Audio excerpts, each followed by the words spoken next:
Off-White and Nike have collaborated on the Air Force One silhouette numerous times, but this might be the craziest one yet. What's up everybody, I'm Seth Fowler, and today I'm reviewing the upcoming Off-White Nike Air Force One mids.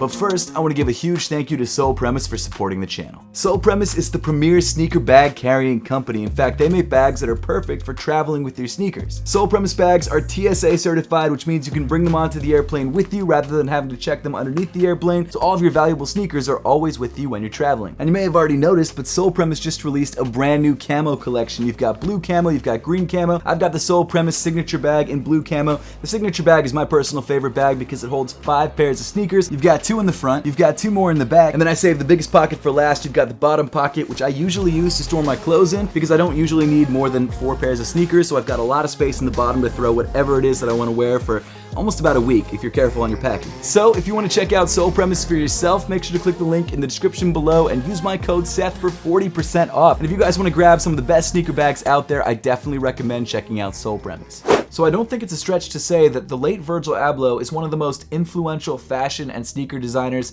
of the last few decades. And even though Virgil has passed, his legacy continues on through the release of products that he worked on, like this, the Off-White Nike Air Force One mids. And because this shoe is one of the last projects that he worked on, this release is a lot more special than I think it usually would be. And it's just crazy and sad to think about the fact that this might be the last Virgil designed Off-White Nike sneaker to ever release. And because of that, I think of this release not so much as a fashion accessory as shoes usually are, but more of an art piece, something that you keep on a shelf and something that you use to remember someone's legacy. That being said, it is still a pair of Nike sneakers. It's designed to be worn, it's designed to be used as a fashion accessory, and so because of that, we're covering not only the design of this shoe as it pertains to someone's legacy, but also as a wearable piece of art or just a functional piece of footwear. So as far as the release of this collaboration goes, the Off-White Nike Air Force One mids drop in 2 different colorways, this black colorway and also a white colorway, and both sneakers drop on June 23rd for a retail price of $185. Now some of you may have been lucky and hit on exclusive access on the Nike Sneakers app. I was not lucky whatsoever, and because of that I grabbed my pair on GOAT, and if you guys want to grab a pair of these early through GOAT or maybe just check the resale price, I've made sure to leave an affiliate link to GOAT in the top of the description below. But right off the bat, I've got to say that Virgil Abloh took a wildly different approach to the design of this Air Force One versus any of his previous Air Force Ones. And this design approach change is not only evident on the sneaker itself, but also on the box that it came in. So unlike most other Nike Off-White sneaker collaborations that usually come in plain cardboard boxes, this time around Virgil decided to go for a very glossy brick wall look. Now I'm gonna be 100% honest, I have no idea what the inspiration behind this was other than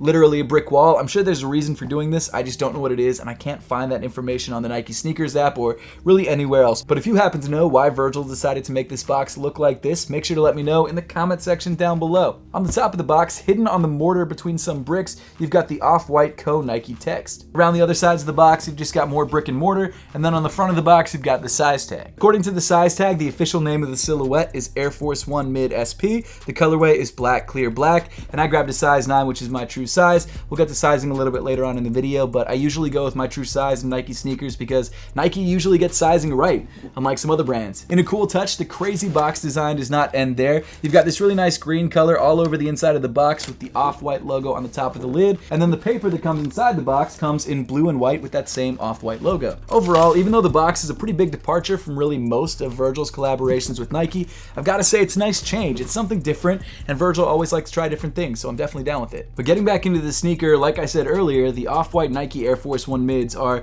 definitely a departure from the design of any of the previous Off-White Air Force Ones. So here's the only pair that I have, and just comparing these two shoes side by side, other than the color, there are some pretty major differences between these two shoes. In fact, a lot of the other Off-White Nike Air Force Ones don't even use the same materials as this shoe. You've got the museum collections, which use leather. You've got the original one, which uses, I think, a little bit more ripstop. I actually haven't had a pair of those in hand before, so I'm not sure what kind of materials are used on that shoe. So while this new Off-White AF1 mid is different, it's actually consistent because it's different. But why don't we dig a little bit deeper into the Off-White Air Force One mids and check out some of the changes that Virgil made to this silhouette. Starting off from the toe of the shoe, the first thing that you'll notice is this brand new airy thin plastic mesh. So this mesh is actually very thin and also semi-translucent, so you can see through to the socks that you're wearing underneath. And because of that, it's important to wear a dope pair of socks. And in my opinion, the best socks out there are Apothecary socks. And yes, I'm biased because it is my own sock brand, but we genuinely did set out to create the best socks ever. They go great with your sneakers, and they're incredibly comfortable on foot. And just in time for the 4th of July, we're dropping 2 different tie-dye 4th of July colorways. They both drop actually the day after these Off-White sneakers drop. They drop on June 24th at 11 a.m. Eastern time on apothecary.com. Tangent aside, you definitely want to be mindful of what socks you're wearing in this shoe because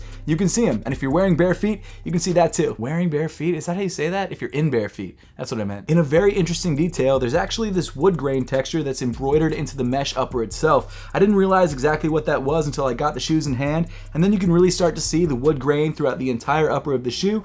And now that I know what that texture is or what that pattern is, I actually like it a lot more. It gives this shoe a much more utilitarian look, which is, in my opinion, definitely what they were going for. The mesh itself feels pretty standard. It's relatively flexible, relatively soft. It's also very breathable, which is a plus, especially in the summer. When it's like 100 degrees out and you're wearing a pair of mid-top shoes, you kind of hope that they're breathable so that your feet don't sweat like crazy. And I'm happy to report that these Off-White AF1s are pretty breathable. This wood grain pattern mesh actually continues all the way around the upper of the shoe. However, when you move back from the toe, you actually have some backing, so you don't really have that much breathability towards the heel of the shoe, only really in the top of your toe area. As you can see, attaching the different panels of the shoe, you've got this black stitching detail, which is usually on the inside of a shoe or on a shirt or whatever the case may be. However, on this shoe, this detail seems to be done stylistically and is used as an accent. As you continue back in the shoe, you'll start to notice your first set of laces because this pair of shoes actually has 2 sets of laces, so 4 laces altogether, I think. And this first set of laces comes in this contrasting bright white color and doesn't weave through the eyelets on the shoe or the traditional eyelets on the shoe. Instead, it actually weaves through this piece of black flywire that's protruding through the midfoot of the shoe. Honestly, I'm not always a huge fan of double lacing. I feel like it can get messy and just be too much. But on this shoe, there's not a lot of places where the white laces actually weave through, so it keeps the design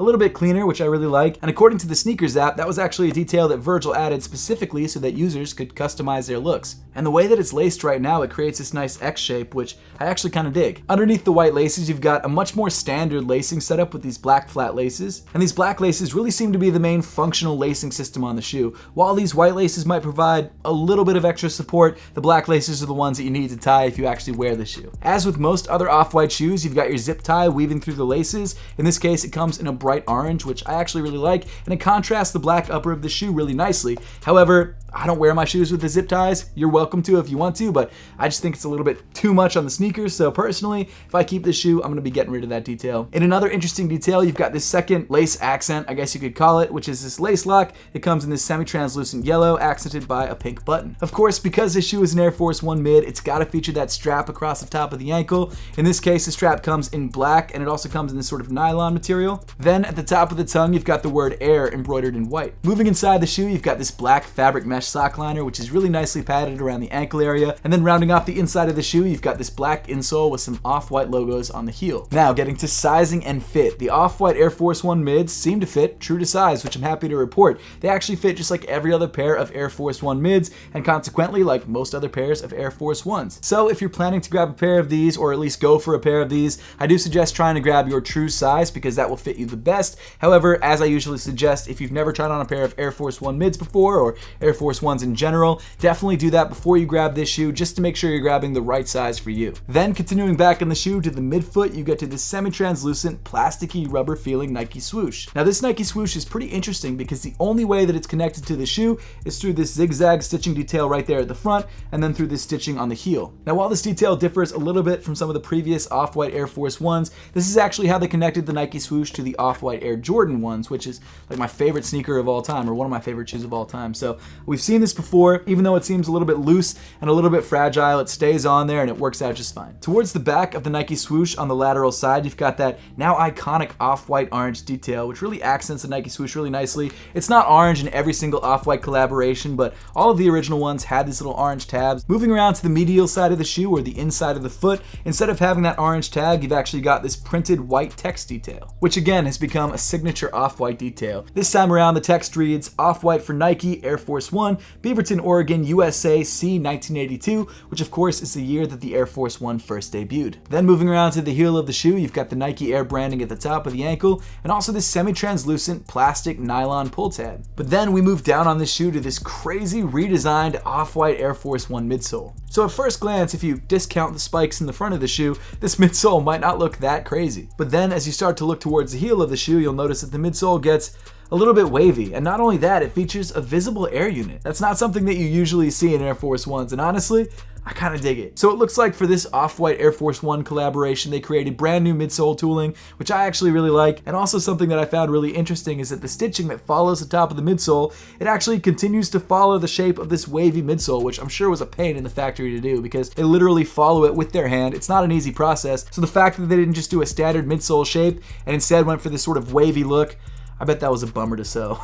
Regardless, I dig the way that it looks, and I also like how the midsole actually looks like it's been melted in the heat. It's got this wavy texture to it. It's dope. I really, really like it, and this is probably my favorite part of the shoe. I kind of wish Virgil had done that on some of the other Off-White sneakers. It would have looked really sick on a pair of lows, and without the spikes. Of course, because you've got the bright orange visible air unit, you don't have your standard air text that you find on Off-White sneakers, which is totally fine. I think Virgil was kind of moving away from that a little bit, and it really gives this Air Force 1 mid a very unique look, and one that I really dig. But now we get to the part of the shoe that I don't dig so much, and that's the spiky outsole. So this is not the first time that Virgil incorporated hiking or track spikes. I'm not sure exactly what kind of spikes these are, but spikes onto the bottom of his sneakers. He's done this with the Terra Kygers, I think back in 2019, and now he's doing it again with the Off-White Air Force 1 mids, which apparently are inspired by Nike's ISPA collection. And in that way, I get it. ISPA stands for Improvise, Scavenge, Protect, Adapt. The idea behind that concept is kind of scavenging different materials, creating something out of a bunch of different materials that might not go together well. So because of that, I understand the use of these spikes. Maybe they were taken from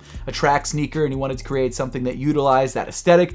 I totally understand that, but functionally, I'm not really a fan. They kind of feel like the shoe is a little bit wobbly when you're leaning on your toes or even on your midfoot, because of course you do have this big chunk of midfoot spikes for some reason. And I just don't love the way that they look either. I also don't love the color. As you can see on this particular colorway, the spikes come in pink, blue, and green. And I don't know, I just feel like it takes away from the rest of the design. It makes the shoe feel a little bit too busy in my opinion. You've already got the melted midsole and the wood grain texture on the upper. You've already got a bunch of different colors going on around the shoe. I just feel like this is just a little bit over the top. Now, with that being said, I'm not gonna lie, I don't mind the way that this sort of rectangle area protrudes out of the medial side. I just wish it didn't have spikes on it. I think that would be a cool detail to add. And I think that the way that they cut out little chunks of the original traction pattern to add these new details is really cool. I just wish that the new details weren't bright pink and weren't spikes. All of that said though, does it ruin the overall aesthetic of the shoe? No, I don't think it does. I think if you like the shoe, you'd like it whether it had spikes or no spikes. And once you wear the shoe for a little while, the spikes are gonna wear off. You're not even gonna notice them anymore. It's really not that big of a deal. It's just my own personal design preference. So in my opinion, the Off-White Nike Air Force 1 mid, while it has details that I don't love, overall is a solid new collaboration, and sadly one of the last collaborations that we're ever gonna get from Virgil Abloh. The design of the sneaker features so many cool new elements that I wish he had more time to explore and experiment with. Like, I love the midsole. I actually do like this wood texture on the upper of the shoe. I like the mid silhouette. I think it's awesome. There are so many things that he did on the shoe that I love, and there are a couple things on the shoe that he did that I don't love, but that's fine. I just can't overstate how unfortunate it is that we're not going to get to see the next iteration of Off-White Nike collaboration sneakers from Virgil. We might have more Off-White Nike sneakers drop in the future from whatever designers are still at Off-White. I have no idea, but I'm sure his influence will still be evident on the design of any upcoming Off-White Nike sneakers, if there are any, but it's not going to be the same. And so because of that, this shoe is really bittersweet. It has a lot of really great things that I love about it, some things that I don't. But the main reason this shoe is bittersweet is because this is really one of the last, if not the last, Virgil designed Off-White Nike sneaker, and that's really sad. But at this point, I would love to know your thoughts on the upcoming Off-White Nike Air Force 1 mids and whether this is a shoe that you're planning to try and pick up. So make sure to let me know your thoughts in the comment section down below. Once again, if you want to grab a pair of these off GOAT or just check the resale price, I've made sure to leave a link to GOAT in the top of the description below. But as always, thank you so much for watching. Make sure to subscribe if you haven't yet, and I'll see you all in the next one.